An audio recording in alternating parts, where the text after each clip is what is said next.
That's our theme song. Good morning. How are you? Good. Um, it's always interesting, and I got to walk. I can't stand. I'm a coach, so I got to be almost on the course. I just can't stand here. It's always interesting to hear someone introduce you when you're a guest speaker, because oftentimes they're speaking of this guy, right? That guy tends to be a little popular, kind of polished. People respect his voice and opinion. And when they speak about him, they talk about his accomplishments and his awards and the championships and his highlights of his life. But today, I'm not here to talk about that guy. I'm here to talk about that guy. He was a little unpopular, less polished, and contrary to popular belief, he didn't always have a voice or opinion that really mattered. But I had to learn how to thank this guy for being him so that I could be me. My name is LeVelle Moton, L-E-V-E-L-L-E-M-O-T-O-N. And ever since I was a child, my mother always made me say my name, spell my name, and repeat my name, because she said, in her words, I was going to be really special and the world was going to know my name one day. My story actually began in Boston, Massachusetts, as Smedes mentioned, in a district called Roxbury. Now, I know you guys hear about Boston, you think about the Patriots and the Celtics and the harbors and all of those nice, pretty things, but in the south end of that city was a housing project called Orchard Park Projects that I grew up in, which was known as the murder capital of the world, with myself and my brother. And pretty much it was a situation where you just didn't think you were going to ever be out. You thought you live fast, die young. Nobody around there thought they would ever make it until they were the age of 21. But I'm so blessed, and I thank God for giving me a vision beyond my present set of circumstances. I always did a little research as a kid, so I found out that I was going to be one of those guys that made it out of Orchard Park. So I wanted to find out who was in that community prior to me and gave me that innovation and hope to make it out. So I found out a guy by the name of Jimmy Walker, who was the #1 pick in the 1966 NBA draft, was from that housing project. So I said, if he could do it, I can do it. I found out that a lady who was the queen of disco by the name of Donna Summer was from that housing project. So I said, if she could do it, I can do it. And I happened to live a couple of doors down from five guys who later was known as a group called New Edition. I hope some of you all know them. All right? And I found out if they could do it, then I could do it. And I always tell people, I don't even remember what I wore yesterday, but I tell people never underestimate the recollection of a child. When I was 4 years old, we had this rent party, and I used to hate rent parties because a lot of kids would come into my room. We had this rent party, and my father came in, and he asked everybody, hey, I'm going to the store, what you want from the store? And I gave him my order. My brother gave him my order. And eventually I fell asleep. The next morning I woke up, and he wasn't dead. And I asked my mom, I said, Mom, where is he at? Now, I was asking for selfish reasons. I needed my groceries. And she said, he gone and he ain't coming back. I said, what? She said, he's gone and he ain't coming back. So that was my introduction to my father. I don't know what's worse as a grown man, having a father in your life and he leaving you at 4 years old, or just never having him in your life at all. A couple of months later, he left me a bike for my birthday, and it was a blue bike on my porch that said, Happy Birthday, Puffy. It had a ribbon wrapped around it. And I knew it was from him because I was talking to him all throughout the year about having that bike. And I took that bike and I bought it in the house. And to this day, I've never rode that bike. It's still rusty. I still have it in my mother's storage unit because I always felt like if I rode that bike, that would be me accepting him walking out of my life, and I wasn't willing to do that. A couple of months later, my mother's best friend was the victim of gang violence. She was tied up to a bus stop and set on fire as part of a gang initiation. And my mother's supposed to have been with her that night. So now we proceeded to migrate down to Raleigh, North Carolina, and Lane Street, and that's how we ended up here. And as we ended up here, I don't know if my clicker's working. As we migrated down here, I'd be remiss if I could go any further. The lady on my right, your left, is my mother, Hattie McDougal. She's one of the hardest working individuals ever in life. This is actually my favorite picture of her, and I told her she can't come today, and I'll tell you why in a minute. But this is actually one of my favorite pictures of her and I. If you can look and you can see she has I got a football helmet on.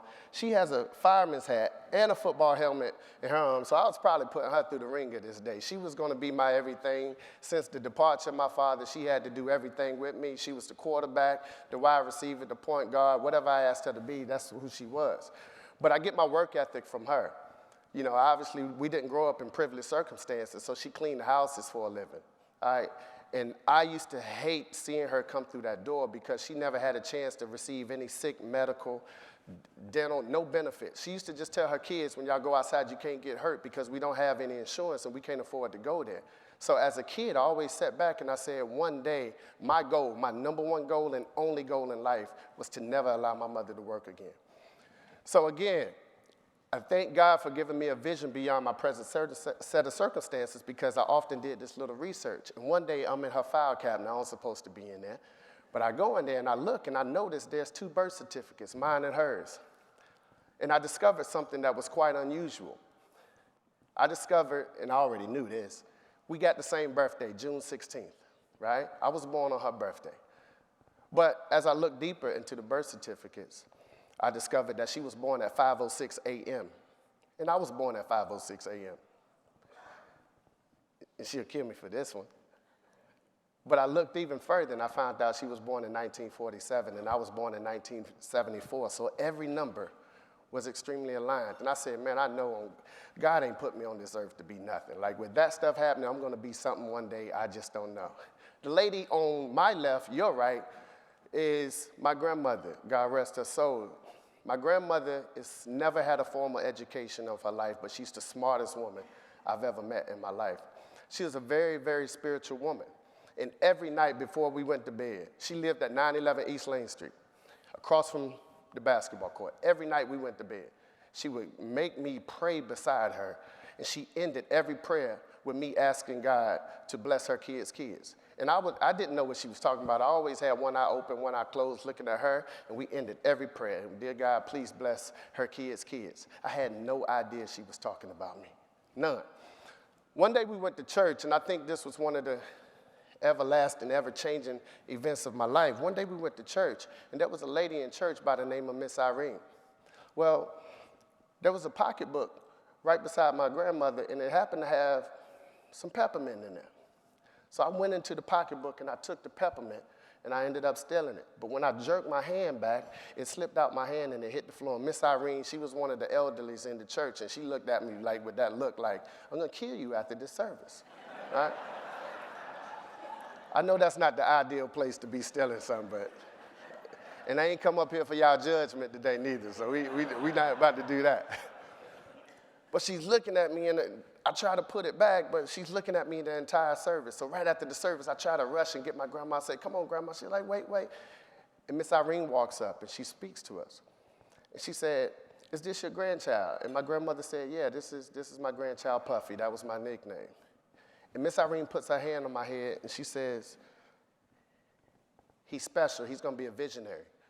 I was like, what is a visionary? I'm like 7 years old. Like, what is it? I'm thinking she's about to kill me about this peppermint, but she's talking about visionary, right? I said, what is a visionary?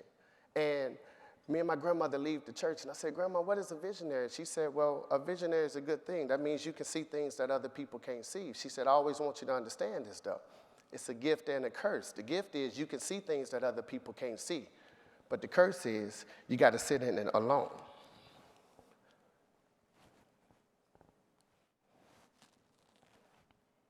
Cool. Just click it, getting it right. In the early 80s, it was a trying time for everyone in our neighborhood. It was the inception of crack cocaine. Many people don't understand what this drug did to our neighborhoods, but it really destroyed it. Oftentimes, you guys go home and you watch the news, and every day it never changes. From 6 o'clock to 6:18, they're telling you about the casualties and the atrocities that happen in our neighborhood. So people already get this broad generalization in their head that, wow, you know, when it's dealing with crack cocaine, either you smoked it or you sold it, but that's the furthest thing from the truth. The thing that was so crazy about that drug is that it attacked innocent people, right? It attacked innocent people. When I was 10 years old, one of my best friends was snatched off the playground because his uncle owed a drug that he knew nothing about. He was 10 years old and they was holding him for ransom. Around this time, everyone started to go stay with their grandmothers because their mothers and fathers were getting strung out on this drug. And so let me give you a history lesson real fast. In the early 80s, there was a federal law passed that said if anyone is caught selling crack cocaine, they get 25 years to life. You can get more time selling crack cocaine than you can for killing someone. So the drug dealers found the loophole. They said, well, y'all said I can get 25 years to life, not these kids. So what they did, they began to recruit kids and put the drugs in their hand. And what happened, kids were selling the drugs, but the older guys was robbing the kids of the drugs. So the drug dealers, they would go back and say, listen, I don't have your product because someone stole it from me. So the drug dealers put guns in their hands and said, well, you make sure you secure yourself and my product. And that's how drugs and guns got in the hands of kids. And it was a trying time. So my mother, at that particular time, she said, I got to get y'all off of these streets. So she took us down to the boys' club. And it's crazy, but the thing about the boys' club, she took me and my brother, and she said, I want to sign them up. And they said, well, it'd be $750. And my mother took us right by the door, shirt and walked us. And she said, I ain't got $750. They said, no, $7.50. That's still the price to this day, right? So she signed us up with the boys' club. And as you can see from some of these pictures, I was instantly hooked. I knew that the most of the crime that occurred in our neighborhoods occurred through the hours of 3 and 6. All right? And at the time, the Boys Club had this motto that said, it's the club that beats the streets. And I was there every time. You have kids that attended the Boys Club, and then you have kids that was a club kid that was there from sun up to sundown. That was me. Anything to get away from my neighborhood and feel some kind of safety, that's where I was. The inception of it, I began to introduce myself to these sports. I was a good football player, decent soccer player, decent basketball player. Anyone in this room that known me since I was a child will tell you I was a much better baseball player. I just ended up choosing basketball because the girls liked it. Right? But I was a much better baseball player than anything. And then we all have these moments in our life where you like to reminisce and say, this was the singular moment that really impacted and changed my life forever. I'm walking to the boys' club one day, and I see these Pepsi trucks outside. And I'm thinking, okay, no big deal. They just here to restock the machines. And as I walk into the boys' club, and I walk inside the gym, I see these posters and all this merchandise and this paraphernalia and these mats and this Pepsi's logos everywhere. I was like, what is going on here? I'm 10 years old, 11 years old at the time. A bunch of kids just run up to me and say, LeVelle, you got to enter this Pepsi Hot Shot competition. And I said, I'm not doing that. That's corny. Like, I don't want to be the Pepsi Hot Shot champion. I'm a basketball player. Pepsi Hot Shot? It's like, man, you got to enter it. Ron Williams come over and say, look, man, if you enter, they giving out 2 2-liter Pepsis for whoever wins. I was like, man, sign me up then. That's all you had to say. Like, now we talking, like, right? I'm going to be the man of the house. I'm about to take this on to mom, and she's going to be proud of me at 11 years old. So now they're trying to explain the rules of the game to me. And if you ever had 10-year-olds that don't know what they're talking about trying to explain the situation to you, it was going everywhere. Finally, Ron just walked up to me. He said, man, listen here. You got 60 seconds. You got 6 different spots on this floor. Just make every shot you can in 60 seconds. I said, my man, there it is. The music start playing, I make my first shot, make my second, it goes on and on. When the song ends, everyone rushed the floor and say, man, you broke some record. They're lifting me up and everything. Said, man, we've never had this before. The CEO of Pepsi is there. He coming out. He said, man, you broke the Hot Shot record. Forget that Hot Shot. I need these 2 2-liter Pepsis. This is what I'm talking about. Nobody here about no records and all that. I need my merchandise, right? So I ended up winning the Pepsi Hot Shot Championship, and that was in Raleigh. No big deal. I just did it for two Pepsis. What I didn't know is the following week, I had to go to Charlotte and shoot for the state championship. Again, I never practiced for this stuff. I thought it was corny. I just went and I did it because I ain't had nothing to do. Ron took me up there, and now I was crowned the state champion of North Carolina. Now it started to get tricky. The following weekend, I had to go to Atlanta and shoot for the Southeast Regional Championship at Georgia Tech. I don't know if y'all remember this, but I wasn't too promised about going to Georgia Tech because there was a time in the early 80s where it was this thing called the Atlanta child murders happening in Atlanta. And they were killing kids that looked just like me, and they hadn't found the killer yet. And I told Ron, I'm not going down there and risking my life on behalf of no Pepsi just to win a Pepsi hot shot until they find out who killed this guy. And my mama said, Ron, I just need you to take care of my baby. So he came, I'll never forget, he picked me up at 5 a.m. in the morning, and we went to Georgia Tech. This was a little different because now I'm shooting in front of 5,000 people. And when I'm there, I'm seeing this kid who's the defending champion 3 years in a row. And he was unlike anybody I've ever seen. This dude had Pepsi headbands, Pepsi sweatbands, Pepsi knee pads, Pepsi shorts, and a Pepsi t-shirt.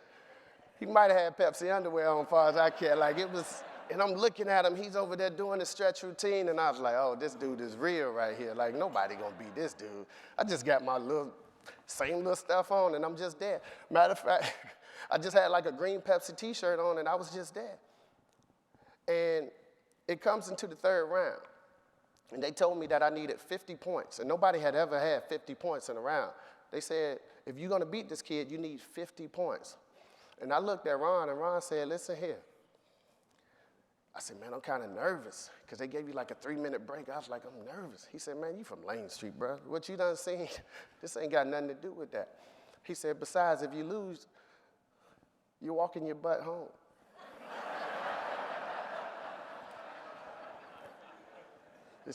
Keep it PG in here. So I walk out there, man, and I'm like, oh my goodness, it's 5,000 people. The kid is complete. Everybody's just waiting on me. And I say, God, just let me hit my first shot. If I hit my first shot, I'll win. I walk out, they start the music, I take my shot, and I hit the first shot. And then everything else became a blur. I don't think I missed. At the end, I set a Pepsi hot shot record, and I had 52 points. They crowned me the champion. I took the trophy, and I saw the kid in the corner crying. I just always remember it. I felt bad for him because I said, man, I was only in this for a Pepsi. If I would have lost, I wouldn't have felt that bad right there, right? Like, so I went home, and the craziest thing happened to me. And I had no indication of what was going on. Now I'm selected to go shoot at halftime in Washington, D.C., of the Washington Bullets and the Chicago Bulls. It's Michael Jordan's rookie year. And so the Pepsi hot shot is sending me all this stuff, and I didn't want to go, because I always thought it was corny. So they're mailing all this stuff, and I'm taking all the documents, and I'm throwing it away. So it's 2 days before I was supposed to leave, and Ron comes to the house. He said, man, the Pepsi called. They said they need your hotel reservations, flight reservations, et cetera. They said you haven't responded to them. So he's talking to my mom, and I'm looking like I have no idea what they're talking about, but I done threw every document away in the trash. And my mom said, you know what, I think this boy around here throwing away documents. She said, Ron, don't worry about it, he going. And I'm starting to feel myself. I might have had like a hair or something on my chin, so I'm starting to feel myself a little bit. And I said, Ron, I hate to tell you this, but I ain't going. So Ron is just doing this, looking at me and looking at my mom. And she said, Ron, he going. I said, Ron, I'm not going. She said, Ron, you better be here tomorrow. I promise you, this one is going. I said, Ron, I'm not going. So Ron walks out the house and say, look, y'all work that out. And as he walks up the hill, I get one more. Ron, I'm not going. And so she gets one more. Oh, he going. So we going back and forth with that. So the next day, I'm on the way to the airport. If you knew my mom, you would know I wasn't going to win that battle. Next day, I'm on my way to the airport. It's my first time ever being on a plane, and it's the singular event that changed my life forever. I'm flying into D.C. I remember exactly how long it took. It took 38 minutes. And as I fly into D.C., I'm seeing all these historical landmarks that I had only seen in history books, right? I'm seeing the Capitol. I'm seeing the monument. And then we're going to stop at the White House and meet the president. And at the time, the president is President Reagan. We stop in the White House. He comes over. He said, man, I heard you're a really good shooter. He said, what's your name? I said, my name is LeVelle Moton, L-E-V-E-L-L-E-M-O-T-O-N. And he said, well, good luck tomorrow. The following day, I'm shooting at halftime of an NBA basketball games. Now I'm on television. It's being televised. And all my friends are watching back at home. My family and loved ones are watching back home. And I ended up winning the competition. When I got back, they gave me like a brief parade. And I told my grandmother, I said, Grandma, I said, the light bulb has went off for me. I said, I'm going to use this basketball, and I'm going to take care of you the rest of your life, and I'm going to buy you this big house and this big car. And what she told me never changed it changed my life forever. She said, that's fine and dandy. I want you to understand one thing. When you leave this earth, if people remember you as being a great basketball player, then you've done a poor job of living. It's something I've never forgotten. It's something I took with me ever since this very day. The second singular most impactful event of my life was April 1st, 1984. Again, I don't remember what I had on yesterday, but I remember dates like the back of my hand, especially profound, impactful days of my life. The phone was ringing on this particular day over and over and over again. It may have rang like 45 times in a row. Let's stop right there. I see some people that look like millennials in here, so when I say it 45 times in a row, they looked at me. Let me tell y'all something. This was back in the days when your phone rang, it was only two reasons it was going to stop ringing. Either you answered it or the person hung up. But other than that, it was going to ring 100 times, right?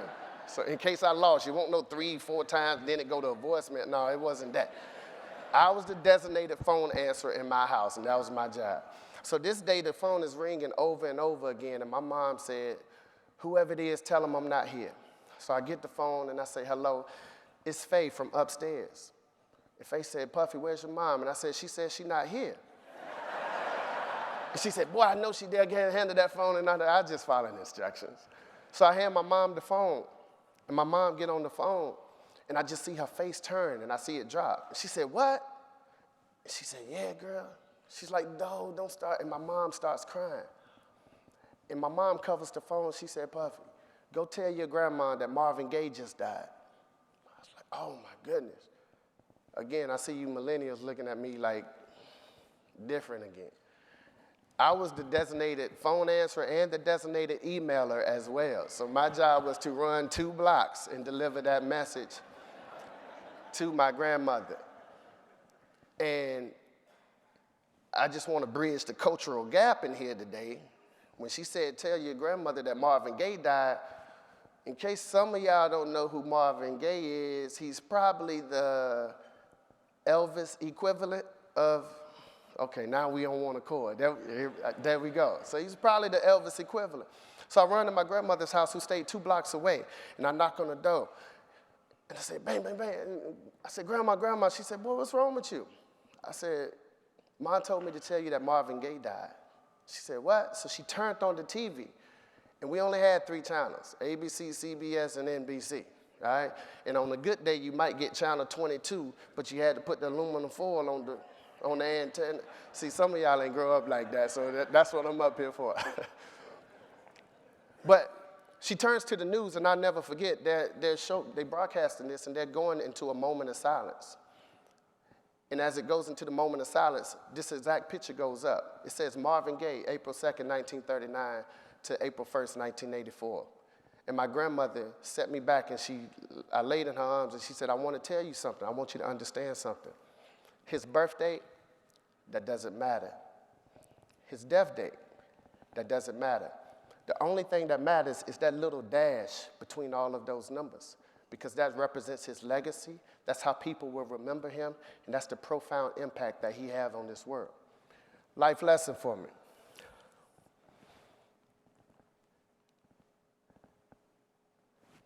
Click.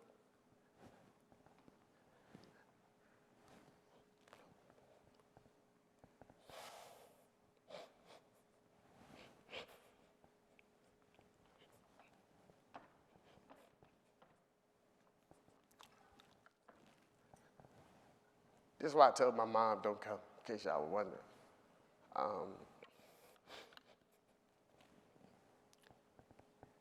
My grandmother passed the following year, March 1st, 1986.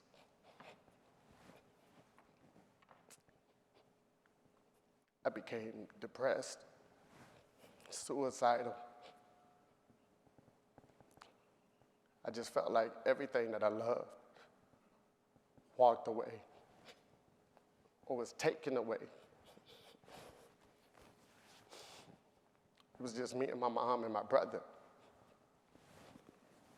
And my prayer to God was, don't let anything happen to my mom, because me and my brother would have to go to foster care. And my life took a turn that many of you don't know about. And I just simply didn't care anymore. I didn't care about grades. I didn't care about academics. My friends were dying. And my mother called John Baker at the time, and she said, I can't do nothing with this kid no more. And I was on the first episode of Scared Straight. He took me to the jail. He said, if you don't tighten up, this is where you're going to be.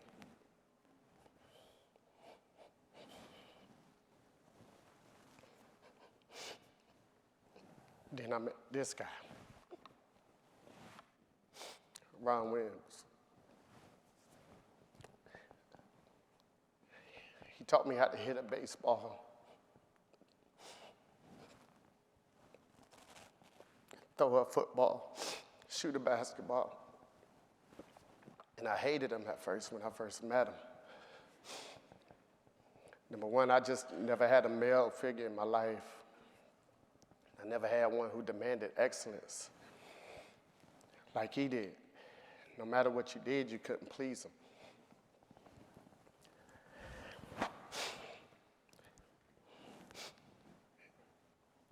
And that's my pastor right there, so he always pastors always keep a rag for they sweat, but I just...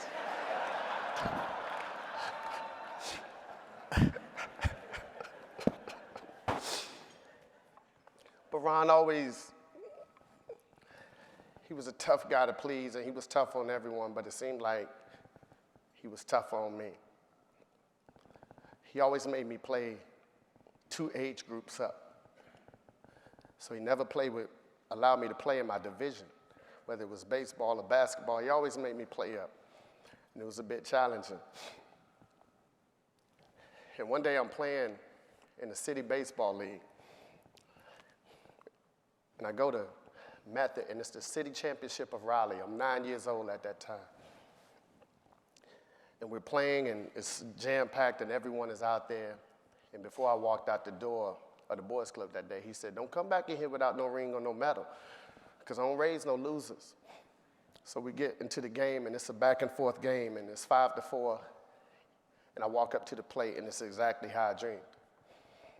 The bases are loaded and it's full count. And in my mind, I've been in this position a million times, and I could hit a baseball with my eyes closed. And the guy threw the baseball, and I swung, and I missed. And I struck out, and I lost the city championship. It was the most devastating pain I've ever felt in my life to this day, because I felt like I was more than qualified to hit that baseball. But it was the first time I felt public humiliation, and I was devastated. And I stayed away from the boys club for probably 2 weeks because I didn't want to go back in there and face this guy, because I knew as soon as I walked in that door, he was going to let me have it. I finally got over it, and now I'm growing up, and I'm receiving these accolades, and I become MVP of the Super Bowl in football, and I get named to all of these all-star teams in baseball, and now I'm one of the top 100 players in the nation in basketball. And every time people would go back and tell him, man, like, LeVelle is good. LeVelle scored 48 points the other night. He'd be like, oh, he ain't nothing. That was his response. Man, LeVelle threw 3 touchdowns. Whatever, that boy ain't nothing. He ain't gonna be nothing. And so my sole purpose was to please him. We're playing basketball on August the 1st, 1988. I know this date because it's the only trophy I have in my house. We're playing in the Raleigh Police Department League. And again, we're playing 2 ages up. One of my best friends, he gets hurt by the name of Victor Harris. So Ron is our coach, and he say, listen, man, I need you to take over tonight. I need you to have your best effort. We got to win this championship. I'm 14. I end up scoring like 48 points to win our championship. And they give me the MVP award. It's the only award in my house. He's driving me home that night like he did every single night because he wanted to protect me from other housing projects. That man took me home every single day of my life. So I'm thinking, he got to tell me I'm good. Got to. He pulled up in my driveway. And before I get out the car, he says, and I made sure I got out slow. He said, I've seen a lot of kids come through this boys club, man. But you're the best basketball player that I've ever seen come through here. He said, I love you. And if anything changes, I'll let you know.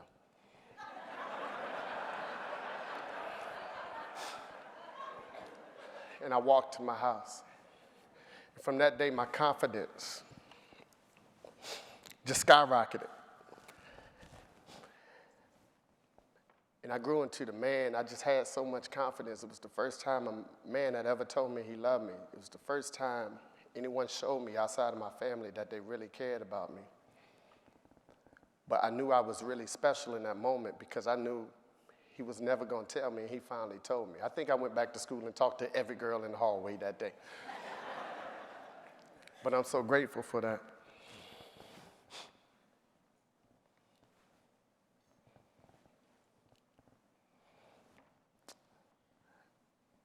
I was afforded the opportunity to be selected for USA men's basketball this year. And it was ironic, we were in Greece, and as we won the gold medal, I'm sitting on the podium and I'm thinking about this guy. And I'm thinking about my life. Like, how in the world did I get here from Orchard Park to Lane Street to here? And I didn't know. And I've been called crazy my entire life, right? A lot of you don't know this, but my inception into coaching, I never wanted to be a coach. This basketball that signed Coach K, Kevin Keats, Roy, I know all of them, they're great friends. All of them wanted to be a coach. I didn't want to be a coach. So it's almost like coaching chose me.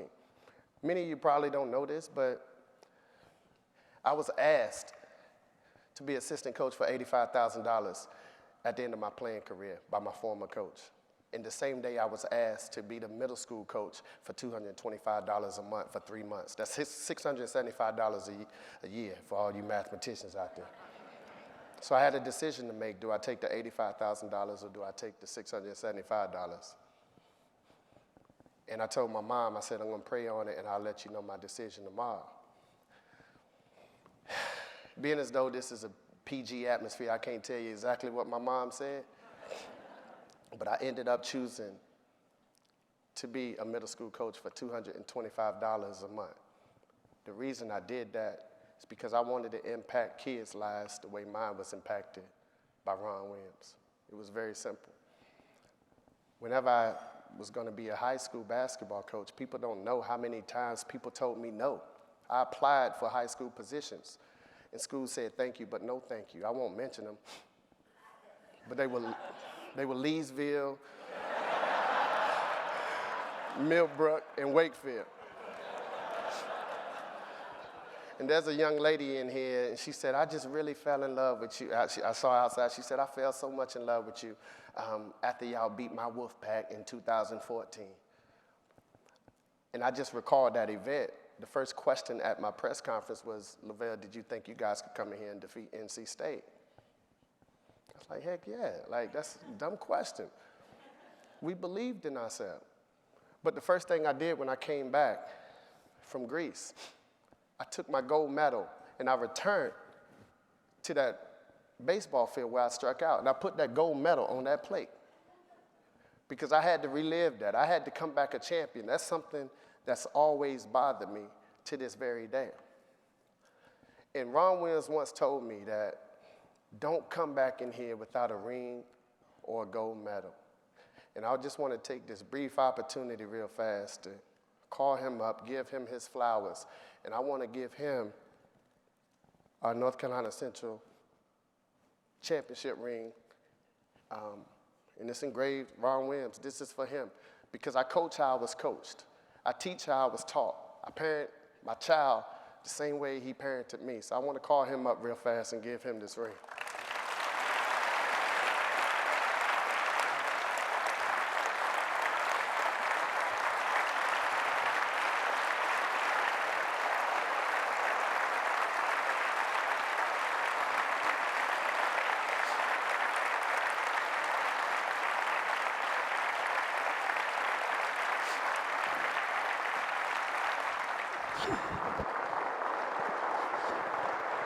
Thank you, Jim.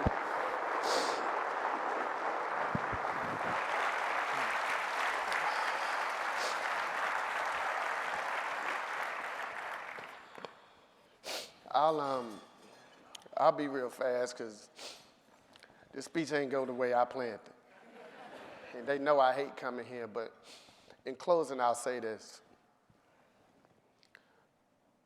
What he gave me was a pride in myself, a pride in my last name when no one else believed in me.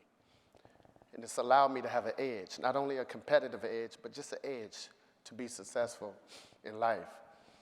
And it wasn't just me.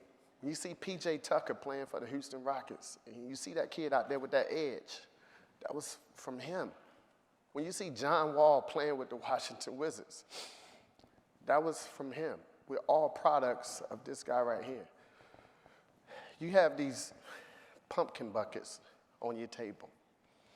And a lot of you've given, but you probably didn't know the exact investments that you were making. In 40 years of my housing project existed, in 40 years, 6 kids went to college. 6.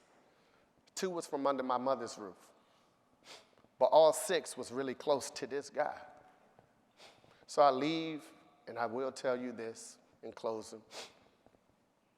Every child deserves a champion, an adult that believes in them, who will never give up on them, who understands the power of connection, and insists that that child become the best person that they can possibly become.